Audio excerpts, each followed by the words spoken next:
Good afternoon, everyone. A little bit of a different approach with the Red Auerbach on Roundball show this afternoon. Red, here we are in Madison Square Garden, the NIT semifinals, trying to find out exactly what you look for when you scout college talent. Come on in here and introduce your special guest.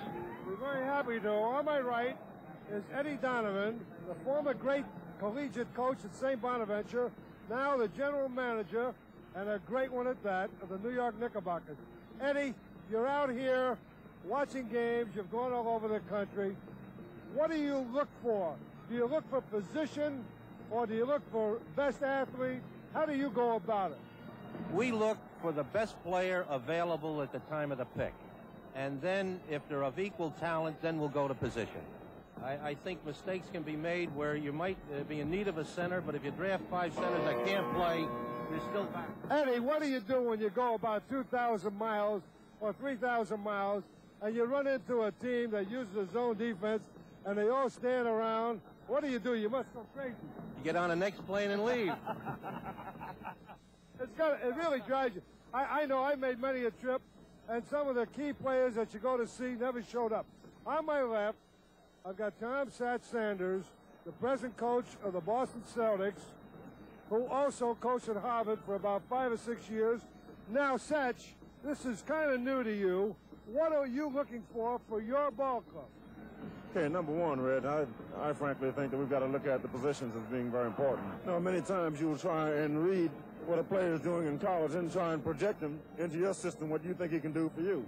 So, for example, a lot depends on your style of play. If you're a team like Phoenix and you're looking at a player, you have a player like Adams, of course, you can take a look at a Bailey. He can play in that system because the center very seldom goes underneath.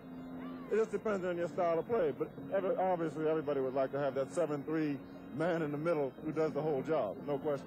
Fred, on the floor right now, we have got Rutgers playing Texas. Let me start with all three of you on Texas, an unknown squad. You don't know the players, so how will you evaluate them? All right, Eddie, let's start with you. Let's take Texas. Who, in your opinion, forgetting all the, write-ups you've seen on these players, who do you like? Well, this is the first I've seen them, Red. And the little guard, number 11, he's got great range. It seems he has fine court sense. He was going down on the break. One time he filled the wing. One time he had the middle. He penetrated well. He pulled up and took the jumper. The young man, Baxter, was about 225 pounds, though it seems like they have him listed here at 205 pounds. He's like a really strong player. One of the things that I have noticed in the conversation and listening to you three is that there's nothing specific that you might look for in the course of a game. In other words, a football scout will show up with a stopwatch at practice, will time the 40-yard dash, the hang time on the punt.